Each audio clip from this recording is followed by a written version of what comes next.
ہم جو عبادتیں کرتے ہیں اور جب ہم اللہ سے قریب ہونے کی کوشش کرتے ہیں تو اللہ ہمارے اندر تقوی پیدا کر دیتا ہے، لیکن جب ہم تہجد کے لیے اٹھتے ہیں، جب دنیا سو رہی ہے، اللہ تعالیٰ سے سرگوشیاں کرتے ہیں،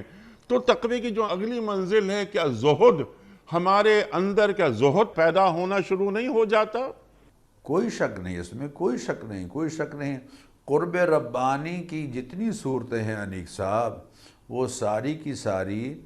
تہجد کے ذریعے سے، نوافل کے ذریعے سے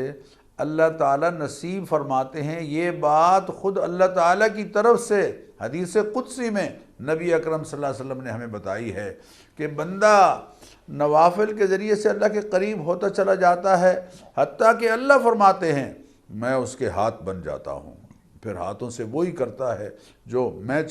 چاہتا ہوں، پھر میں اس کے کان بن جاتا ہوں، کانوں سے وہی سنتا ہے جو مجھے پسند ہے، پھر اس کی زبان بن جاتا ہوں، اس کی زبان سے وہی کچھ نکلتا ہے جو مجھے پسند ہے، میں پھر اس کے قدم پر میرا کنٹرول اس طرح سے کہ قدم ادھر ہی اٹھیں گے جدھر میرا اللہ چاہے گا۔